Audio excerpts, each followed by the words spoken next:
In class example 1.8.2, we're going to continue simplifying expressions and writing our answers as positive exponents. This time, though, we have rational exponents. I see I've got 2/3, 1/2. I even have negatives in here, so it's getting a little bit more complicated. Our first question, we've got 7 to the power of 2/3 divided by 7 to the power of 1/3 multiplied by 7 to the power of 5/3, all raised to the power of 6. We have quite a few ways that we can tackle this question. I might actually look at this one twice. So the first thing we're going to do, maybe let's try applying the 6. We don't really normally do this, so let's just try it and see if it helps us out. Now, an exponent of 6 has to go to every single term on the numerator as well as the denominator. So I could rewrite this as 7 to the power of 2/3, all raised to the power of 6. 7 to the power of 1/3, all raised to the power of 6, and 7 to the power of 5/3, all raised to the power of 6. Okay, now when we raise a power to a further power, we know we multiply things. So on the top here, I'm just going to go off to the side to work on our fractions.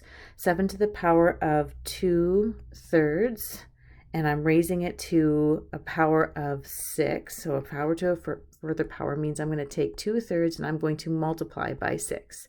Don't forget, anything over 1 is itself. And when we multiply two fractions together, we multiply the numerators and we multiply the denominators. 2 times 6 is 12 and 3 times 1 is 3. But we also know that 12 divided by 3 is actually 4. So we could rewrite this as 7 to the power of 4. Okay, let's go with 7 to the power of 1/3 raised to the power of 6. That is the same thing as saying 1/3 multiplied by 6. Again, anything over 1 is itself. I know 6 times 1 is 6 and 3 times 1 is 3, but I also know 6 divided by 3 is 2. So I can rewrite this as 7 to the power of positive 2. Next one here, we've got 7 to the power of 5/3, all raised to the power of 6. That is the same thing as taking 5/3 and multiplying it by 6. 5 times 6 is 30, and 3 times 1 is 3. And so I know 30 divided by 3 is 10. Whoopsie, sorry, is 10. So I can then rewrite this as 7 to the power of 10. That's a lot of fraction work. I am going to show you with addition and subtraction of fractions as well, because we tend to forget those rules sometimes. All right, now that we're here, I can go ahead and combine all of my bases. I'm going to deal with my denominator, so I'm going to leave my 7 to the power of 4. I know 7 to the power of 2 multiplied by 7 to the power of 10 means I get to add those two exponents, and I get 7 to the power of 12. Okay, so now I know that this is going to be 7 to the power of 4 minus 12. That's going to equal to 7 to the power of -8, but we don't want negative exponents, so I know I could write that as 1 over 7 to the power of positive 8. Look at all of this red writing. Oy, oy, oy. That's simplified. If we chose to evaluate this, that would be equal to 1 divided by 5,764,801. I like the top answer better, but this is your evaluated version. Whenever we have a number, I tend to like to evaluate and show both. So we said this is 1 over 7 to the power of positive 8. I want to look at this one more time in a bit of a different way, okay? This time I'm not going to apply the exponent of 6. Instead, what I'm going to do is I am going to add and subtract my fractions, like I have done on every other question that we've seen so far. So I'm going to combine the 7 to the power of 1/3, and I'm going to then multiply it by 7 to the power of 5/3. And I'm going to put this over to the side. Now we know that if we have two exponents with the same base, we can add those exponents. So this really should look like this. Now, as a reminder, when we are adding and subtracting fractions, it is not the same thing as multiplying. When we are adding and subtracting, we must have a common base. And when we have a common base, then I can go ahead and I can actually combine the numerators. So in this particular case, we already have common bases. It's a 3. And now I'm going to put 1 plus 5, and I get 6/3. Now, when we did this question before, I saw 6/3 and I went, ooh, sweet, that's 7 squared. Okay, and we left it like this. But our problem is we still have an expression on the numerator that has a fractional exponent. So I'm going to keep the 6/3 as is. Okay. Oh boy, big mistake. Let's just go like that. Sorry, guys. Okay. So next thing I'm going to do is I'm going to combine those 7s. I've got 7 to the power of 2/3 all divided by 7 to the power of 6/3. And I know that that means that's the same thing as 7 to the power of 2/3 subtract 6/3. Okay. When I subtract these things, don't forget common bases when we are adding and subtracting fractions. Lucky for us, we already have that common base because we didn't change it to a 2 here. I get 2 minus 6 is -4 here. And I get 7 to the power of -4/3. And I'm still going to raise that all to the power of 6.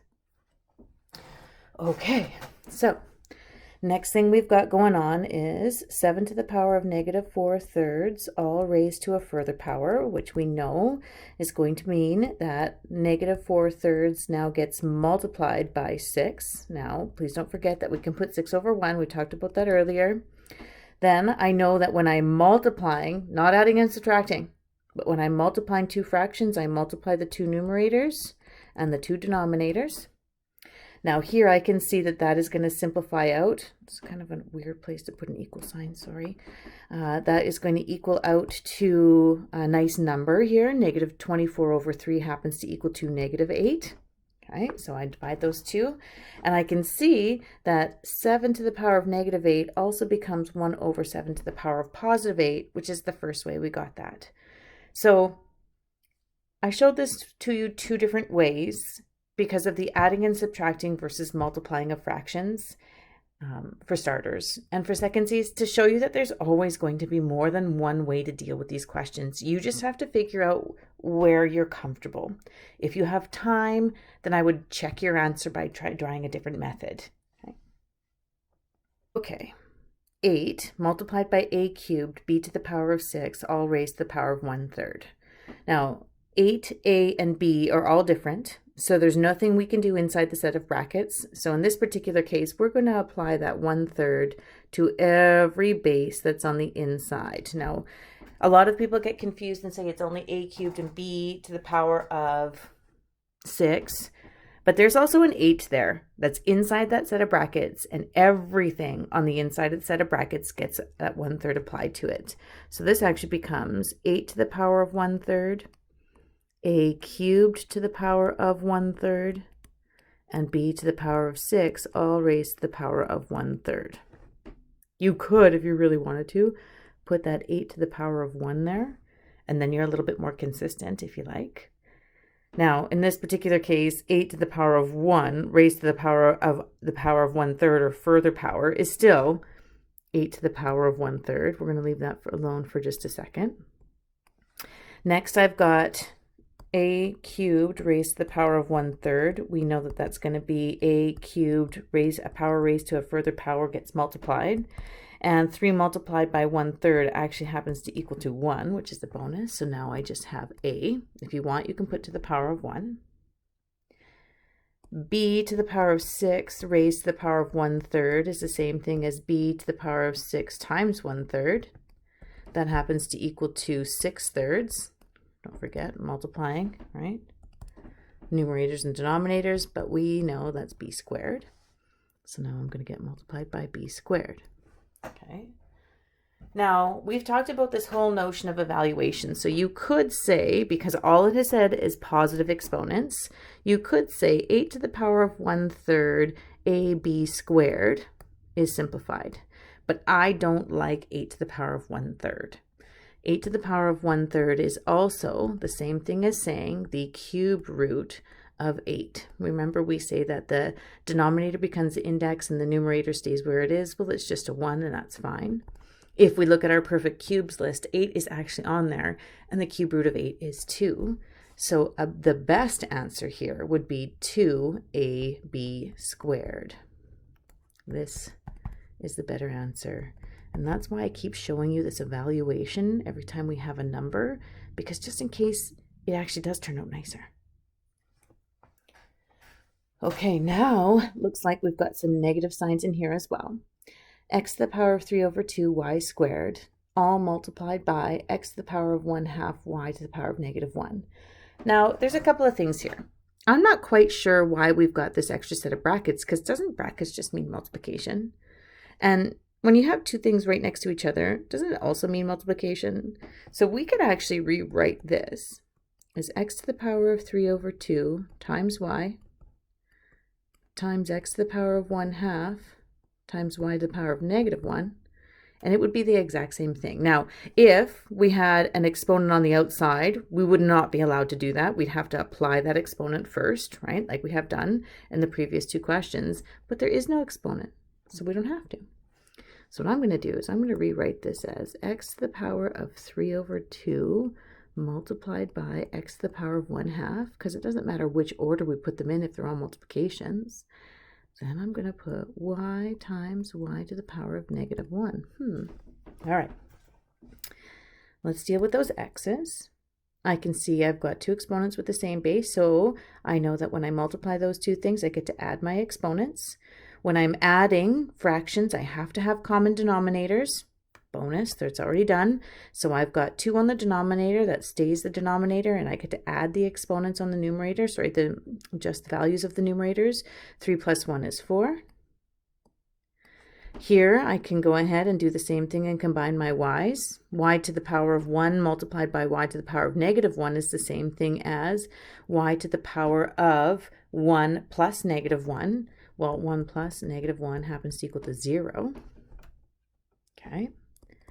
Let's go a little bit further. I can see that 4 divided by 2 is just 2, which is a bonus, and anything to the power of 0 is 1. We learned that in Math 9, so you could put 1 here if you wanted to, but this whole big expression actually just simplifies down to x squared. Okay, we have got 125 a's, a b, a couple of fractions here going on, and we got some options. We could combine the numbers and the letters, so the 100 and the 25 as well as the a's, and b doesn't have any partners right now, but that's okay. Or we could apply that half to all the terms on the inside. I think that simplifying the inside feels a little bit nicer, so that's what I'm going to do. I'm going to rewrite this a little bit differently. I'm going to keep to the power of 1/2 on the outside. I'm going to write 125. I'm going to write an a and an a to the power of 5. I'm going to put a 1 here just because it doesn't have a partner, and anything underneath a 1 is still itself as long as it's on the denominator there. Now you could expand this all out. Really, they're just multiplication signs in between.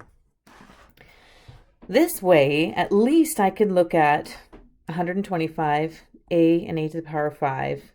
B unfortunately doesn't have very many partners. Now don't forget that that 1/2 then applies to all of the things on the inside. Now 100 divided by 25 is 4. That turns out quite nicely. A divided by a to the power of 5 is going to be a to the power of -4. Okay, now that's the same thing as saying 1 minus 5. And here we've got 1, we've got 1, so we can't combine it by subtracting it, but if I wanted to pull that up from the numerator, I could by putting to the power of 1/2, -1/2. Not the greatest, not gonna lie. I don't like the negatives. Ooh, I know. Why don't I just rewrite this then as a to the power of 4, b to the power of 1/2. Ooh, that makes me feel a little bit better. Hopefully that makes you feel a little bit better. If it's got a negative exponent, it can go in the denominator. If it's got a positive exponent or no exponent, it can stay on the numerator. Okay. Now, I'm going to apply that 1/2, the exponent, to all the terms on the inside. So this is going to be 4 to the power of 1/2, a to the power of 4, all raised to the power of 1/2, and b to the power of 1/2, all raised to the power of 1/2. I don't know how I run out of room so quickly. Okay, Well, a to the power of 4 is the same thing, 4 to the power of 1/2 is the same thing as saying the square root of 4.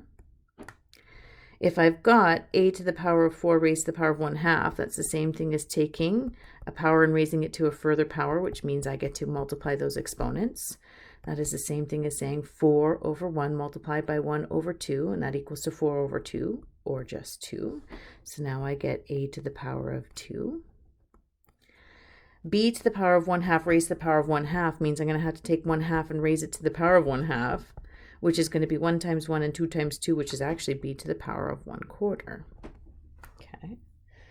Next thing I'm going to do is I'm going to evaluate this. We know the square root of 4 is 2.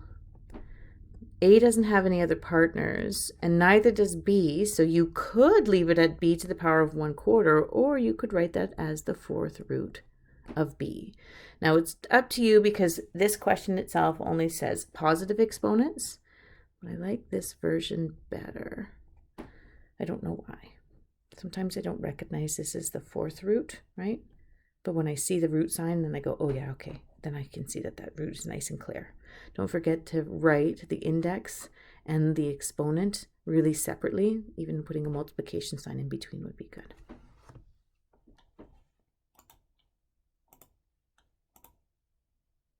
Okay, last but not least, I've got a couple of numbers, I got a couple of A's, I got a couple of B's, I got some negatives, I got some fractions. Again, big question. So I'm going to do similar to what we did in the last question. I'm going to break it apart. Now, the bonus with this one is that there are no brackets and having a power raised to a further power like we've had in a couple of these other previous questions. So what I'm going to do is I'm just going to rewrite this as 4 multiplied by a to the power of -2 multiplied by b to the power of 2/3. I'm overemphasizing those multiplication signs. I hope you're getting that. That's 2 multiplied by a squared multiplied by b to the power of 1/3. And just like we did in our last question, because we're multiplying them all, I can do this, right? Okay, so first thing I'm going to do is I'm going to take 4 and I'm going to divide that by 2. I'm going to take a to the power of a to the power of -2. Because I'm dividing, I'm going to subtract a positive 2, which means I get a to the power of -4. So I'm going to write a to the power of -4. Next, I've got b to the power of 2/3 divided by b to the power of 1/3, which means I can rewrite that as b to the power of 2/3 minus 1/3. They have a common denominator, and I am subtracting, so that's a bonus. So my base stays the same, my denominator stays the same, and I get 2 minus 1 is 1. So I get b to the power of 1/3 left over here. So I really looked at them as 3 individual sections. It makes it a little bit more manageable. You don't have to do your work off to the side like I do, but sometimes it's nice, and then you combine them all together. Now, I don't like this either. 2 is nice, but a to the power of -4 is not. So I'm going to read this here. 2 to the power of -4 means that I can write that on the denominator as 2 to the power of +4. Now, b to the power of 1/3 can stay here. Now, you could leave it like this, but I think a better answer would be 2 multiplied by the cube root of b, all divided by a to the power of 4. That, to me, is the nicest answer.